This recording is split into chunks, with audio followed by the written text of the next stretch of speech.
I'm here with John Diva to talk about John Diva and the Rockets of Love new record, The Big Easy, out March 17th on Steam Hammer. How are you doing today? I'm doing very fine. It's a sunny, almost springy day in Berlin, Germany, and I'm about to start rehearsing for a German Swiss tour kicking off March 17th. How long is the tour for? 2 months actually. Wow, that's a long Yeah, tour. it's quite right actually, and it's great because it's everything is so close. If you just compare it to American or Canadian measures, of course, and you can easily cross state line to Switzerland, Belgium, even Italy, Austria, Poland. Well, we don't want to go to the east too far right now. It's hot over there. Um, but so yeah, it's easy. It's easy touring, and we have a big fan base and crowd over here. How much of the new record are you going to include in the set list for this tour? Probably 6 songs, something like that. Gonna probably be a maybe 2 hours set list, and due to the fact that it's album number 3, we have the beautiful possibilities to mix everything. To have some goodies from Mama Said, then some from American Amadeus, and yeah, I would say maybe about a fourth or a third of the program would be new stuff. Now, you mentioned that this is the third record of the band. What can fans expect from this third album? I would say, you never know while doing it, but right now we're like, of course, everybody's proud on, what has just been recently done. But I think whereas the debut is just, you just like punch the wall and, just do it. The second one might be a little bit overloaded with ideas. So this is a classic formula in a way. And I would say with Amadeus, it might have been the same. And if you make it to the third record, you like really are into serious business because, it's been a long trip. It's a marriage with all heights and depth that we lived through so far. And but we came out just fine, and I would say to answer straight away, it's from the songwriting, it's the most straightforward album we ever did. It's a bit more classic rock than the Harry LA style, maybe. And it's a big, fat, sunny, smiling record you can listen in your convertible to. When you look at the previous albums, you look at this album, this looks to me as more of a Streamline record versus the two previous records. Sound-wise, is there anything that you did looking back now that maybe help you better define the sound on this one? I'm not saying you did it wrong, but as you look back, you're like, oh, we could have done slightly better, and therefore third album allows you to do that. Yeah. I think it is. First of all, we have a new drummer that obviously does a lot because he is everything but an overplayer. So he's like really doing exactly what you have to do. And if he's playing a break, everybody's like, oh wow. So this gives a lot of space for everybody else. So besides, all the songs probably work pretty well on an acoustic guitar. So the arrangements and the vocals, everything is in place. So you don't actually, if you have a good arrangement, don't need a whole bunch of guitars stacking up. It's enough if you do 2 guitars. We have 2 excellent guitar players with a very different style. So what we did was reduce it to the max. And therefore, I think if you sum it up, this is why it sounds so straight and so clear and so punchy, maybe more than the ancestors. I have to ask you this question because it's a question that nobody's been able to answer me. And that is this 80s glam hair metal rock and roll sound that was so popular then that I remember listening to growing up. It's as popular now. Why do you feel like it resonates now with a younger audience, with a new audience that wasn't around when glam and hair metal and rock and roll were at their peak? That's crazy, isn't it?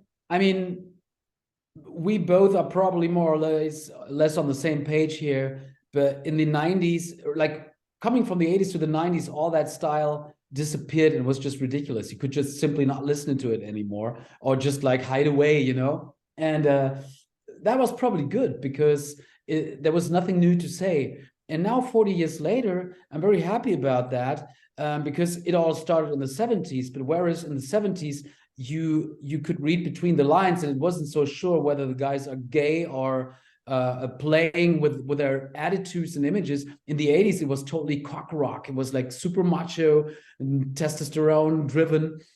Which was fun as well, but sooner or later you just couldn't stand it anymore. And nowadays, where we like really are defending liberal, what would you say, things that grow dear to us and liberal societies, even in the West, especially in the West, actually.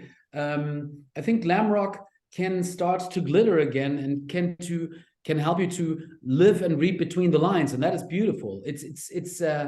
It doesn't necessarily need to be cock rock. And of course, we are playing with all these attitudes, but we're very open and liberal band if it comes to inviting everybody to be part of the show. You know, everybody can come to a show and check it out, whether you are straight or gay, if you're a boy or a girl, if you want to dress up or not, if you want to put lipstick on. So I totally respect the sexuality of women. So this is in a way different, and a young audience coming in now, they might see that there's a lot of stuff to learn, you know, to be in disguise, to be a little bit different. And this is what I see in our audience and crowd, people coming out and playing with their images and possibilities. And we are the soundtrack for that, actually.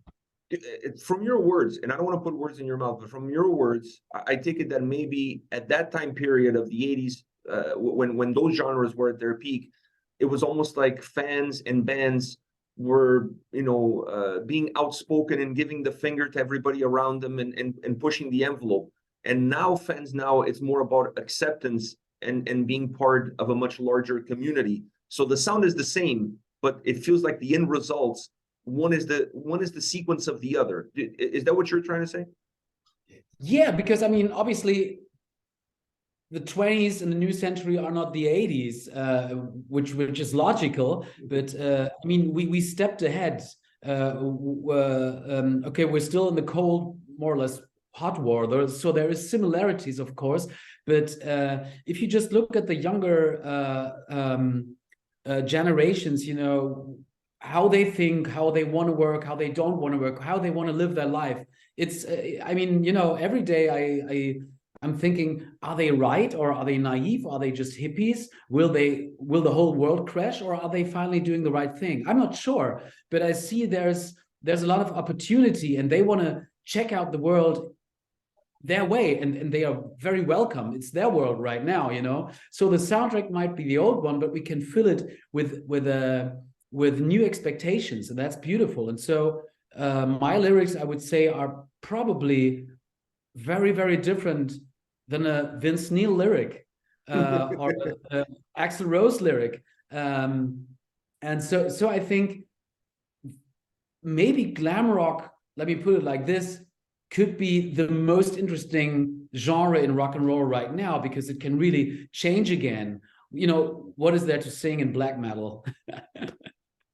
Yeah, I get what you're saying, and it's a really interesting conversation to have, because I feel like there is things go in cycles, right? Like fashion goes in cycles, and music right now is kind of going into that cycle where what was once frowned upon, now it's coming back again, and people are accepting it and taking it in a much different direction, like you just said. True. Yeah, and I mean, obviously, it's a music that I always have been following, that I've doing for a long time, passionate. I'm totally into it, so I can say probably a lot more about this. And obviously, other genres go in circles as well. But here, I just have the feeling that I can see a change, and what you're saying is true. You know, this kind of sound draws a bigger attention in the audience again. You know, you have the old guys with Mötley Crüe, Def Leppard still touring, but it probably will be rather the last go around, or maybe there's another tour in, but that's it. Kiss should really have stopped long time ago. I like a lot, you know, but he can't sing anymore. So this is the last round, more or less. So there's there's the torch to be passed on, you know. And I think it's time to pass it. Seriously, you guys have had enough of the podium. Pass it to other bands, because if you don't allow bands to move up in the chain, then that's when the genre then becomes saturated and it kind of dies out. So you always have to have that conveyor belt of new blood coming in. You mentioned the new drummer. How was not just his impact on the band, but how was the creative process with this record, having that new member in the mix? I think first of all, it was good that with Marcus, we played the last leg of the tour that crumbled away during COVID, the Amadeus tour, which was really sad that we hardly could promote that album. But I mean, that goes for almost everybody in the last years. But we kind of saved ourselves from up-crawling depression by like directly starting with the new stuff. And while writing, it was rather me, JJ, and Snake, the two guitar players, and I who were doing this, because we are writing the songs. And Marcus kicked in to a later point in the production, but he he has been around. He played with Glenn Hughes and a lot of hard rock legends. So we trusted him that he was directly finding the right temperature, and he did.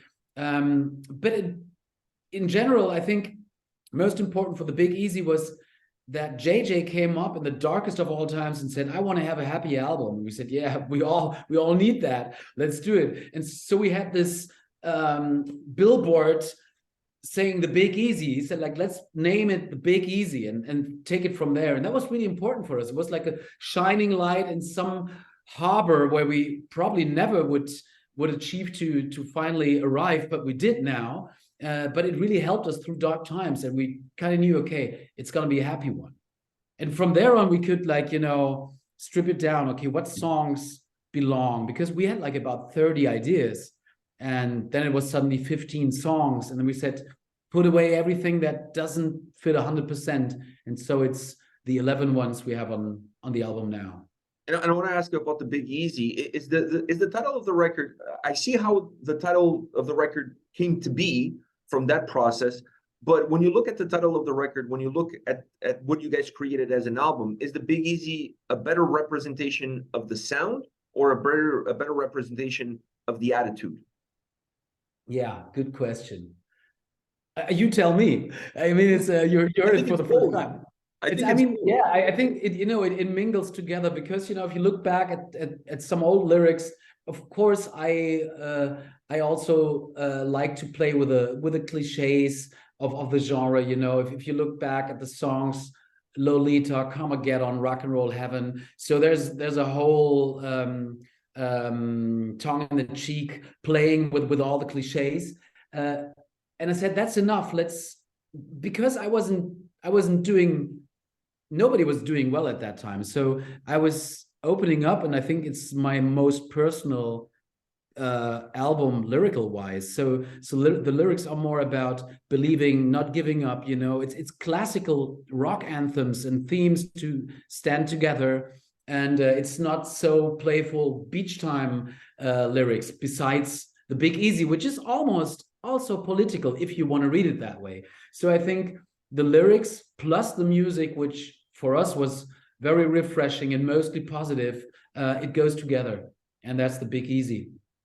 How do you define yourself as a vocalist? Whew. Oh, there's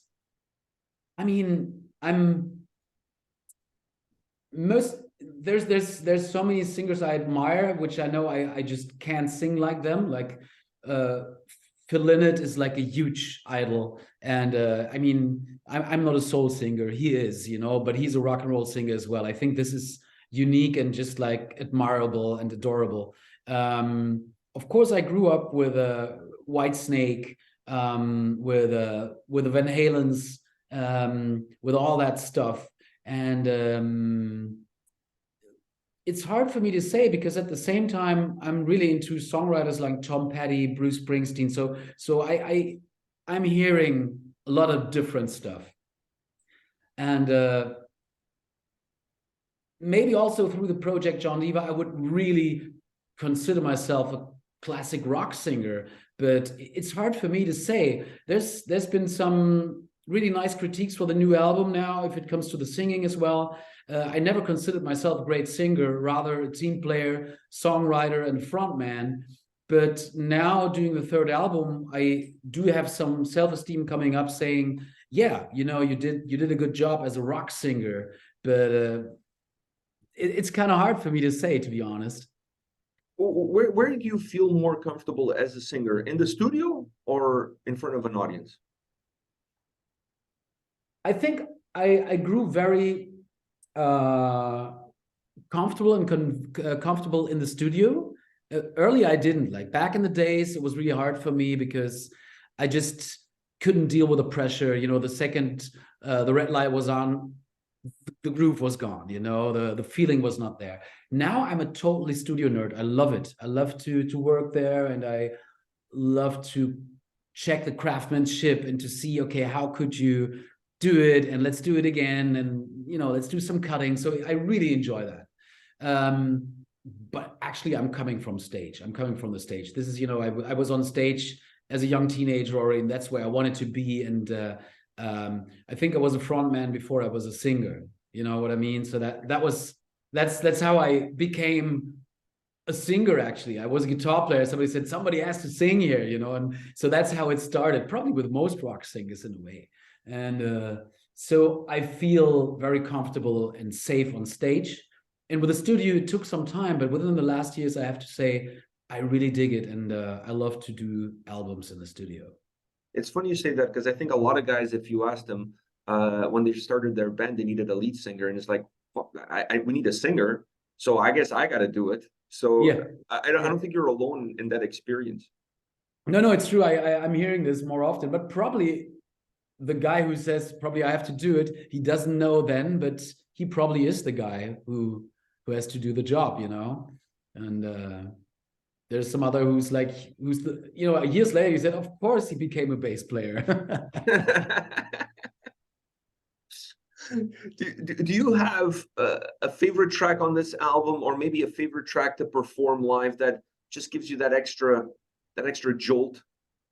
I mean, I'm like, Wild at Heart is the last song on the album, and it's going to be the last song in the set.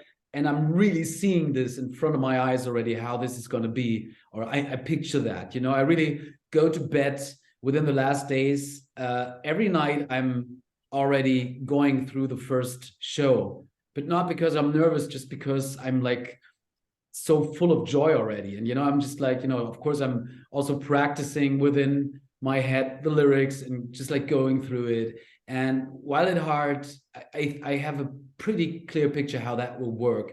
And this is a very personal song, and I love to sing it, especially, of course, because it's a very empty song. It's a song for the singer, because in the verse you hardly have anything, just like some atmospheric guitars. There's a lot of space for me to sing. I love that one.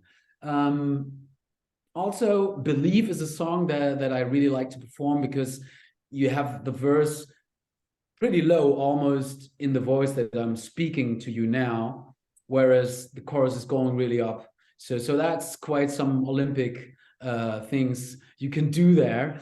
And yeah, I mean, what else will we perform from the new one? Runaway Train, Limit is the Sky is the next single. We will be doing this. There's some that we're not doing on the first leg, but maybe later if the people get to know the album better. For example, Thunder, I believe, could be a great song live too. So right now it's also fresh. It's hard for me to do cherry picking, but Wild at Heart definitely is one that I'm looking forward to. You mentioned the lyrics about this album being a little bit more personal to you, lyrical wise. Do you write lyrics with the album in mind, or do you sometimes just write stuff down and then eventually you go back to that and you take those ideas and turn them into a song?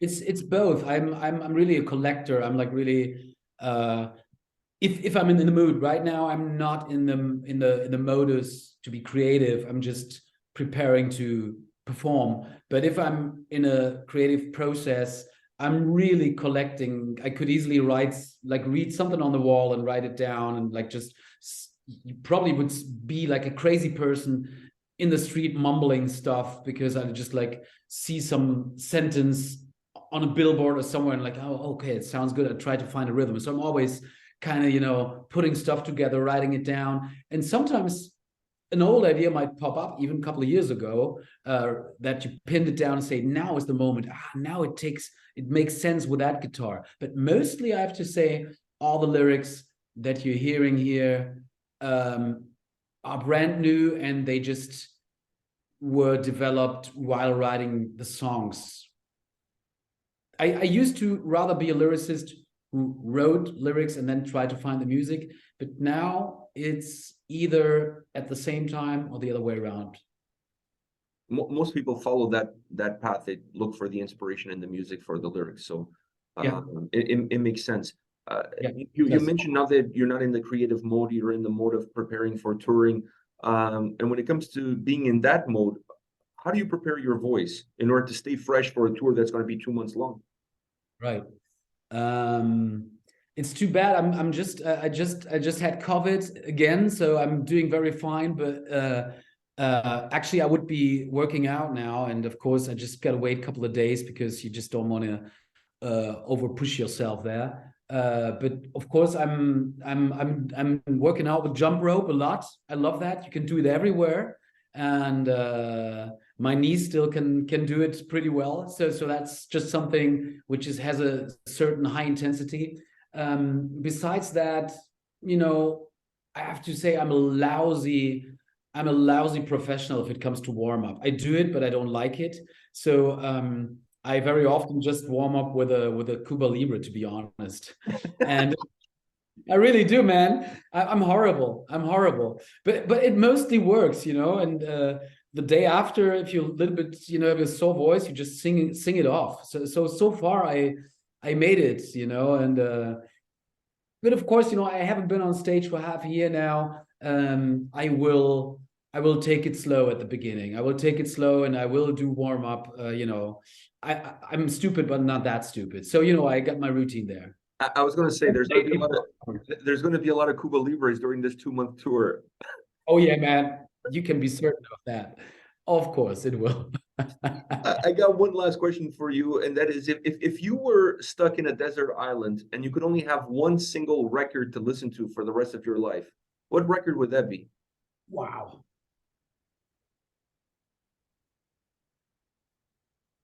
Wow. Ooh. Abbey Road. Good one. Yeah. What would do you have any already? Do you have one? No, I was going to give you the millennial answer, which is I'll just take my iPod. That's not fair. That's what my son would tell me. Why would I take one single record when I can take my phone with all the music in it?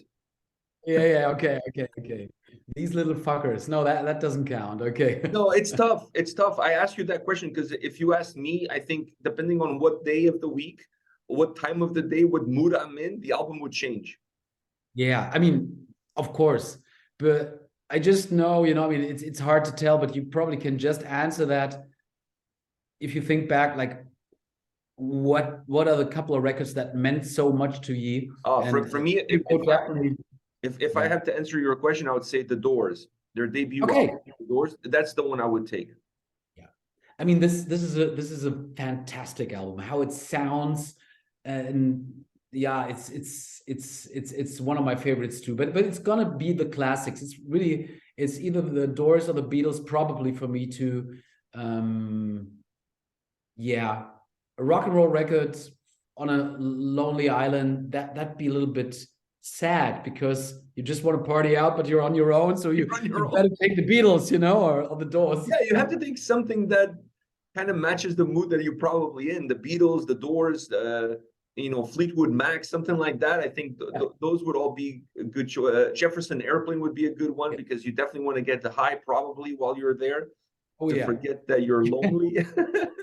So I think those would all be good choices. That sounds good. So will this be a podcast to be seen somewhere, This or this video will be up on my YouTube channel in the next couple of coming days. I'll be tagging you and the band.